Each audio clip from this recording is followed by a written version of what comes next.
Hello, I'm going to present the final project of the Computational Neuroscience subject of the National University of Colombia 2014. First of all, I'm going to present the article of the Professor Oscar Abella, Internal Drive to Inhibitor Cells Induce Alternating Episodes of High and Low Amplitude Oscillations. The table of contents of these presentations is the model parameters, after that the model descriptions, after that the result acquisition process, and finally the results that we have developed using the software Octave. First of all, I'm going to present the model parameters. The first thing that we have to consider are that the neurons have been modeled by a Hutkin and Huxley model. That means that we have two ionic channels, one for the sodium and another one for the potassium, and we have one leakage channel. The population cell distribution was 80 excitatory cells and 20 inhibitory cells, this reflecting the ratio of excitatory and inhibitory cells found in most of the cortical areas. Also, the model has two inputs. First is the constant depolarization current and a sequence of action potential. This is usually called as a train of external action potentials. The connectivity structure of the network was created giving each cell a probability to connect to another cell. So, for example, we have a probability of 0.3 to get a connection between excitatory and excitatory cells. This probability or this kind of connections was developed first because the use of connection probabilities prevent unrealistic connections. Second, the connection probabilities should be high, like we see in some cases greater than 1, to create a globally connected network rather than a number of isolated subnetworks. And also we have a pink connection. Pink is like pyramidal internetwork network gamma mechanism. So we have a connection between excitatory and inhibitory cells using those two kind of neurotransmitters, GABA and ABA. These neurotransmitters produce inhibition and excitation in inhibitory and excitatory cells respectively. Continuing with the model description, we have this kind of model describe in some way the electrical oscillations that we have in our brain, and these kind of oscillations some scientists have found that are related with cognition or behavior, and in some cases people with illnesses like Parkinson or Alzheimer have this kind of strange kind of oscillations. So I try to reproduce this behavior is important for the scientific development. So for that reason the model defines two kind of fluctuations. First is high amplitude oscillations and second is low amplitude oscillations. And like I said before, the authors identified an input is an train of action potentials will represent input from other brain areas, and this is shown to the synchronized network activity to be crucial for the emergence of amplitude fluctuations. This means that it works it describes the behavior of the interaction of the different brain areas. In the model description, we also have that the authors develop an histogram with the activation rate of the cells.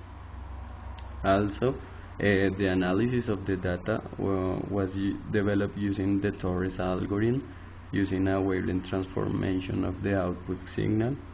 and we determine the high and low amplitude episodes using a specific threshold. This threshold was 0.5 multiplied by the cell population.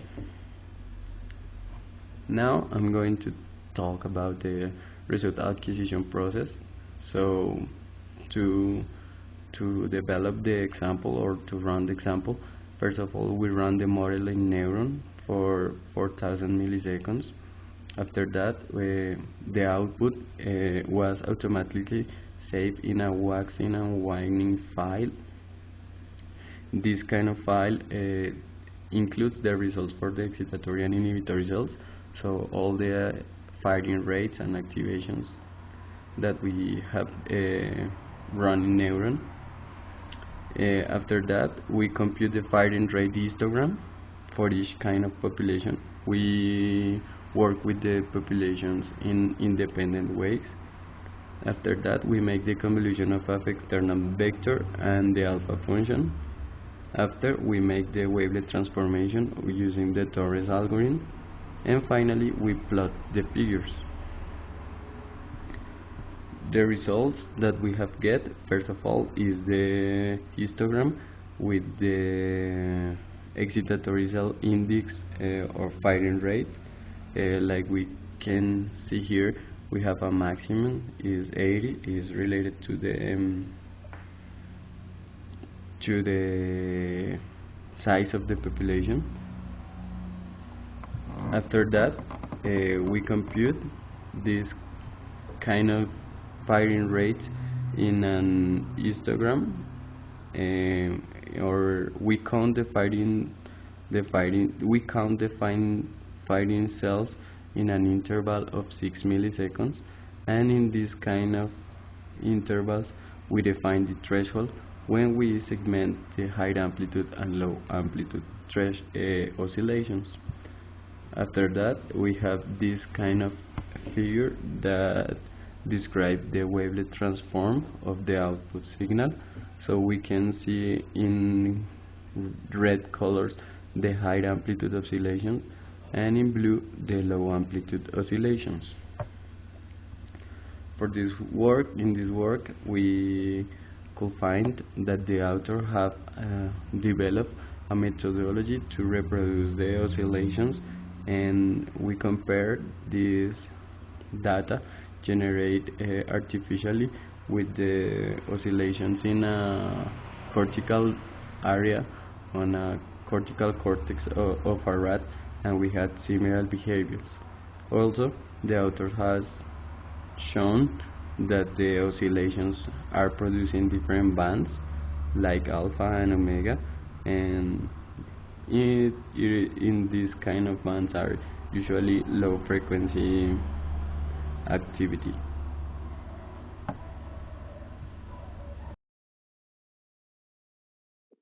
Hello, my name is Miguel Vega, and I'm going to talk about the second model from a research of Oscar Abella Gonzalez, which title is Inter-Network Interactions: Impact of Connections between Oscillatory Neural Networks on Oscillation Frequency and Pattern. The objective of this research was to understand how feed-forward connectivity from one network is able to affect the rhythmic activity in another network. So what they did was to create two model networks of two different frequencies. One with a frequency of 20 Hz, called as the slow network, and the other one with 30 Hz, the fast network. These two networks are not correlated with each other, and they are able to produce action potentials. In order to induce the oscillations in each network, what they did was to give a constant polarizing current to each excitatory and inhibitory cells in both the slow and the fast network. The idea is that each network has 8 excitatory and 20 inhibitory cells. They connected the cells using inhibitory GABA A synapses and excitatory AMPA synapses. Taking either the slow or the fast network as a source network projecting connections to the other or as a target network, they systematically investigate how type and strength of inter-network connections affected the target network activity. So what we have here are all the possible feed-forward connectivity schemes between the two networks. The lowercase letters are for the slow network, and the capital letters for the fast network. In the first four columns, we have all the 32 possible connections from the slow to the fast network, and in the other four columns, the 32 possible connections from the fast to the slow network. In each of the 64 connectivity schemes, they consider 10 different synaptic strengths of the variable connections, obtained by multiplying the default strength by a conductance factor. So we have in total 640 simulation conditions. In each of these simulation conditions, the recorded activity of all cells in both networks for 40 seconds. Looking at the cells activity of the two networks, we have in this picture, for example, for the slow network, we may define the spectrum, in B, the wavelet transfer, and in C, the raster diagram that is a representation of the cell firing. It is showing a very synchronized pattern, either in the slow and in the fast network. What they found was that when the excitatory cells of the slow network projected to excitatory or inhibitory cells of the fast network with a high inter-network connection strength, the slow network could completely impose its rim into the fast network. In general, for high inter-network connection strengths, the source network could completely impose its rim into the target network. But the slow network was better able to impart its rim onto the fast network than the other way around. On the other hand, the fast network could most strongly impose its rim on the slow network when its excitatory cells projected to the excitatory cells of the slow network. As a conclusion, we have that input from other oscillating networks may markedly alter a network's frequency spectrum and may partly be responsible for the rich repertoire of temporal oscillation patterns observed in the brain.